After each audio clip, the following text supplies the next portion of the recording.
This is Unit 5, the calculator review for Chapter 5. We're looking at our first question here, factoring. We're going to take this cubic equation and we're going to factor it with a known factor of x plus 4. Since x is a known factor, we'll take a separate sheet of paper.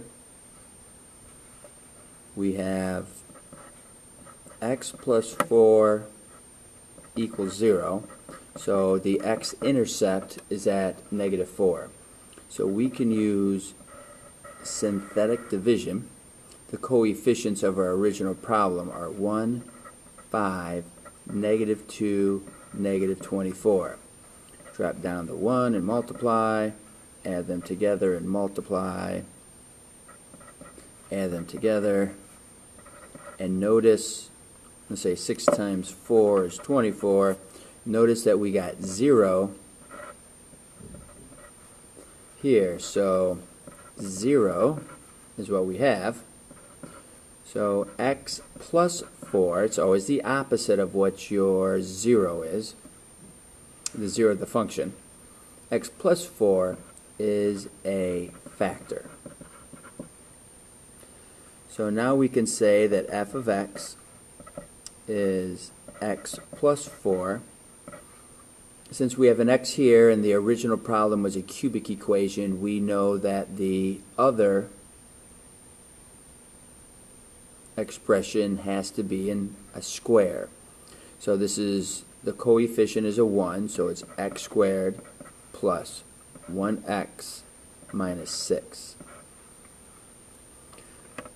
We look to see if this is factorable. What multiplies to be -6 and adds to be 1? So we know 3 and 2 could multiply to be 6 and add to be 1 if the 3 is a positive and the 2 is a negative. So we're supposed to factor it completely. Notice that this one was not factored by grouping. Let's just check to see if that would have been a possibility.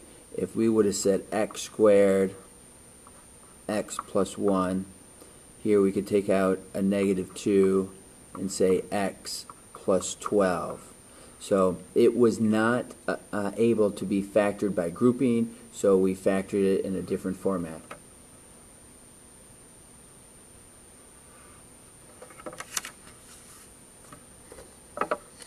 We're going to find the other zeros of our function. So we're given our equation of x cubed minus 2x squared minus 21x minus 18. And we know that f of -3 is a 0. So that means, using synthetic division,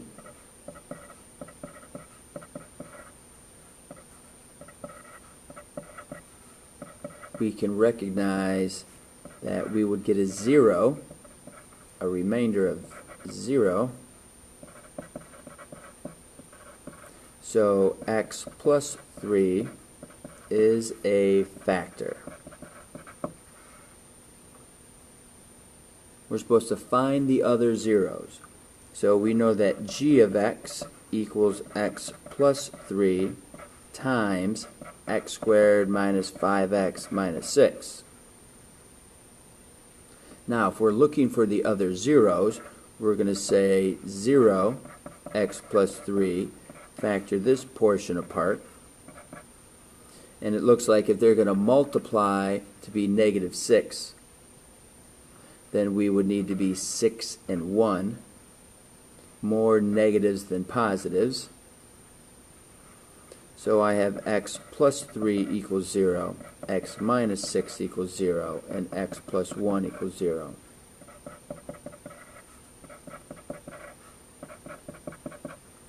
So my zeros of our function would be -3, 6, and -1.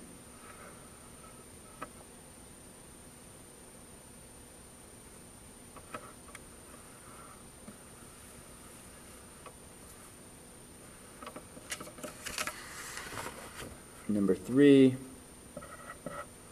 we have the equation 2x cubed plus x squared minus x minus 18. We're looking for all possible rational zeros. So we're going to look at the factors of 18, which are plus or minus 1, plus or minus 2, plus or minus 3. 4 doesn't go into that, 6 goes into that, 9, and plus or minus 18. Those are your factors of your constant. Now your factors of your leading coefficient would be plus or minus 1 and plus or minus 2. So if we were to look for the possible factors, possible zeros of this equation, we would need to take a fraction of these numbers. So these are our possible zeros. So we'll say plus or minus 1 over 1, plus or minus 2 over 1, 3 over 1, 6, 9, and 18 over 1. We would also need to say plus or minus 1 over 2, plus or minus 2 over 2, which is just the value of 1, plus or minus 3 over 2, 6 over 2, which is the same thing as 3, plus or minus 9 over 2, and plus or minus 18 over 2, which is the same thing as 9. So those are your possible zeros. A couple of them are repeated, but nonetheless, those would be your reasonable zeros to consider when trying to figure out what zeros are possible for this. These are the numbers that would make sense to plug into your synthetic division.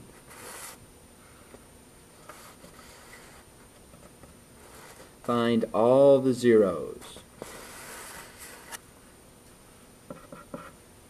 So we're working with g of x equals x to the 4th minus 2x cubed minus 9x squared plus 10x minus 24. So our possible zeros are going to be all the factors of 24 over 1. So plus or minus 1, 2, 3, 4, 6, 8, 12, and 24. Those are your possible zeros. Now how we bring technology into this is to say, what is our equation? X to the 4th minus 2x cubed minus 9x squared plus 10x minus 24. When we graph it,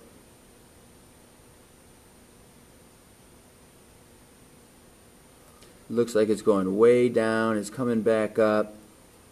It could cross up to 4 times. Let's take a look here real quick at our table.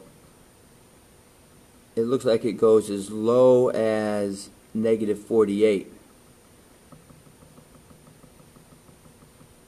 Negative 48 is as far down as it goes.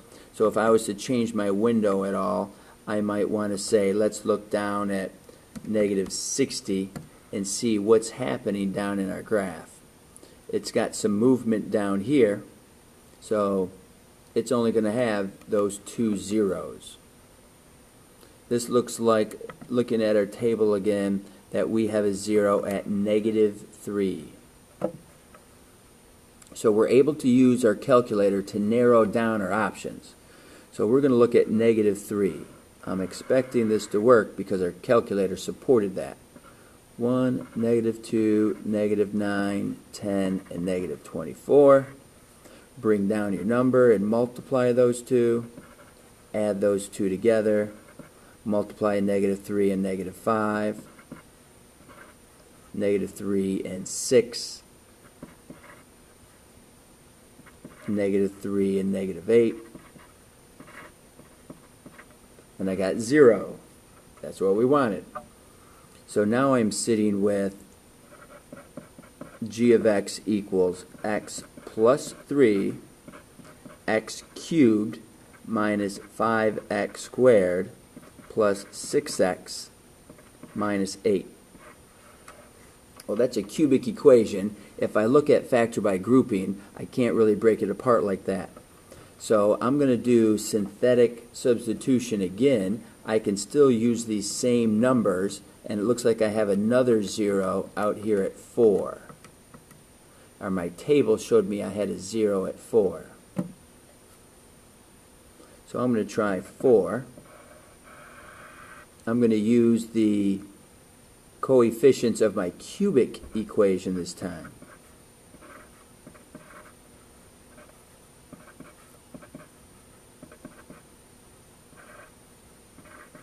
And I got 0 again.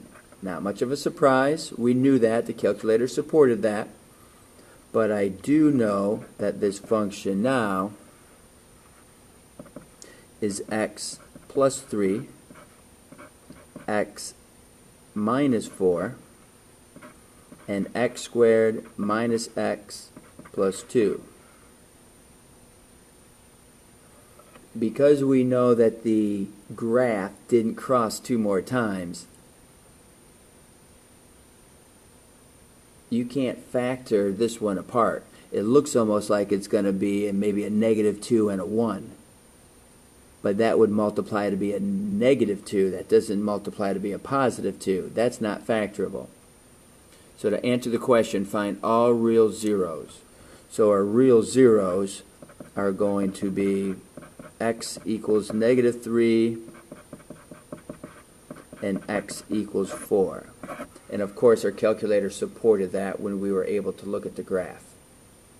Theoretically, I wouldn't even need my graphing calculator, and I could have tested a few of these until I got out to -3 and got out to 4.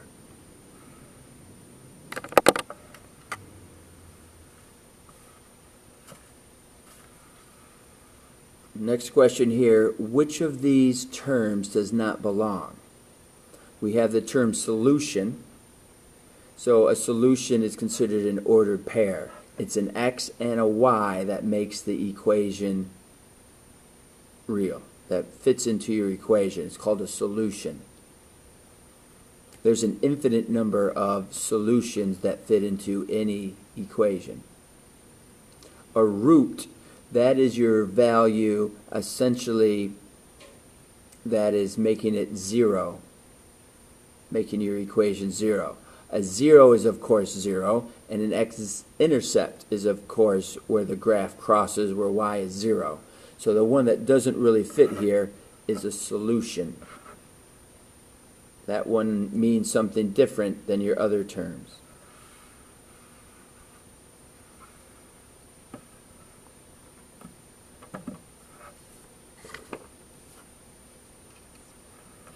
So next we're going to take our graphing calculator, type in the equation 2x to the 4th power minus 9x cubed plus 37x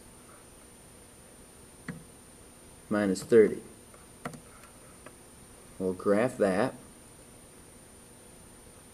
and you see that it's still coming way down. I still have my window, so it's going way down, but you can notice there's some action here, and it looks like it's just going underneath that x-axis. So if I go back to my standard window, I will get a little better understanding of what's happening right here. But you see it's coming way down, it comes up in curves, looks like it just dips below and back through. So if you hit zoom 6, that's the only zoom button I use, zoom 6, zoom standard, takes us back to the 10 by 10. It went down, it came up, and it does that little bit of a turn. So we're looking for x-intercepts. So second trace takes us to the zeros, and it asks you for your left bound. That means you have to be left of the answer. So if you notice here, as I move to the left, it's getting closer to 0. Oh, I passed it. Left of the 0, I'm here at negative 2.1 and way up there at 18. If I arrow over once, I'm at negative 10. So I've passed it. I'm in the negative y. Positive y, so I'm way up high.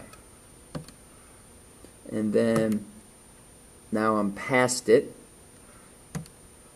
So you can see the little arrows are right around it, and guessing I'm as close as I can get. So I have negative 2, 0. That's one of my x-intercepts.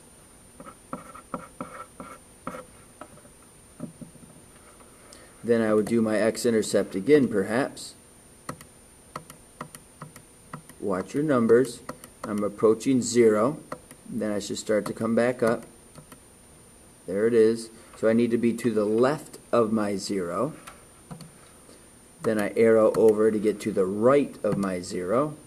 And since I narrowed my guess, I don't need to worry about that much. I got 1, 0.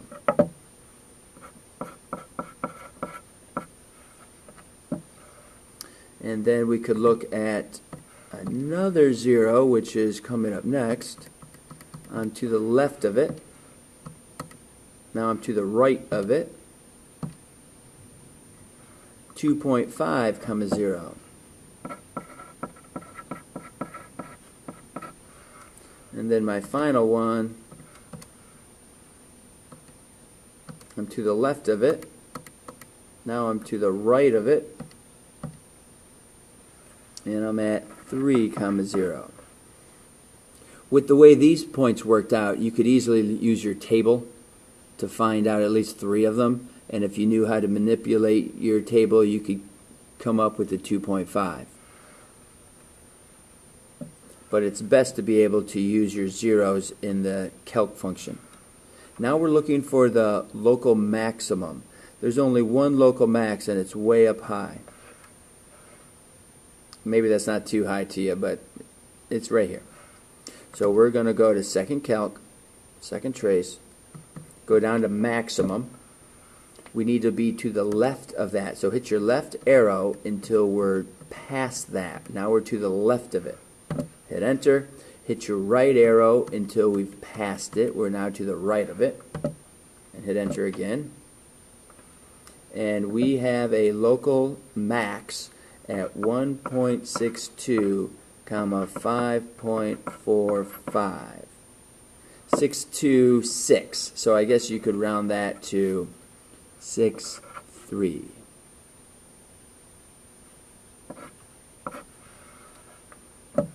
Your local minimums. We have a local minimum here, then we have a local minimum way down low. So we'll look for our minimums now. And it says to use the left bound. That means we have to be to the left of the lowest point here on your graph. Then you arrow to the right to get to the right of it. And then it wants us to guess. Since we've narrowed our window down, there's not much need for too much of that. 2.77 and negative 1.05. We also know we have another 0. We're going to change our window and go back down to, like it was like negative 68 or something crazy. So we're coming down trying to figure out where this point is. So we're going to go to second trace, look for a minimum again. We want to be sure we're to the left of that. And then we want to be sure we're to the right of that. And that gives us negative 1.03 and negative 56.03. That came from our graphing calculator. Not by hitting trace and just walking over it, but actually using it to narrow down with your left bound, right bound, and essentially guessing where it's at, hitting enter, and it calculates inside that window. Find the dimensions of the box given with this volume. Well, this is a box. It's called a prism, where volume is length times width times height. So we have 195. Your length, it looks like, well, let's just put it typically in order. We like x, and then x plus 8, and x minus 2. Often we like to put our monomials in front. So we would multiply this out. So this becomes x squared plus 8x. And then it would become x cubed minus 2x squared plus 8x squared minus 16x. And we can subtract across that 95. So the squares here are going to become positive 6x squared minus 16x minus 195. So we're looking for what value of x would give us that value. We could look at trying to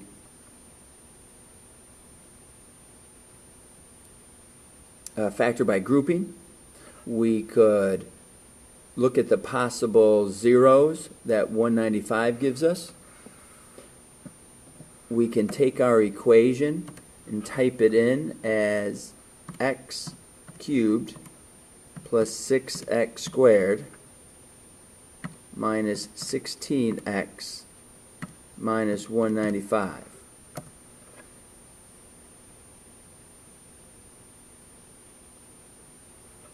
Okay, the graph is making some big moves in here, but it's crossing in one exact location. Okay.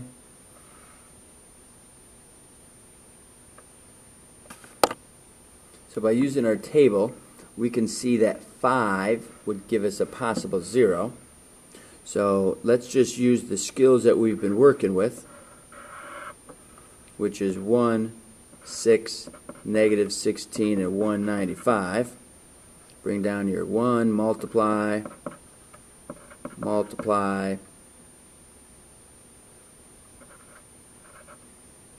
39, 5 times 39. I'm assuming that that's going to be exactly what we expect it to be, 195, which gives us the 0 which we wanted. So now we're going to be able to say that we have x minus 5 times x squared plus 11x plus 39. Nothing multiplies to be 39 and adds to be 11. So x minus 5 equals 0, x equals 5. That is going to be the x value. Find the dimensions of the box. 5 plus 8 equals 13. 5 and 5 minus 2 equals 3. 13, 5, and 3 should multiply out. 13 times 5 times 3 to be 195. Last few questions to simplify. We have x cubed, x to the 4th, with y to the 7th and a 1 on bottom. So that becomes x to the 7th, y to the 7th. No need to write your final answer with a 1 on the bottom. X to the 4th, y to the 8th, y squared x to the 3rd. You have more x's on top, and you have more y's on top. Again, no need to put a 1 representing the denominator. We can distribute this through since there's no adding and subtracting of terms. A negative 6, b positive 15. So this is going to be b to the 15th over a to the 6th.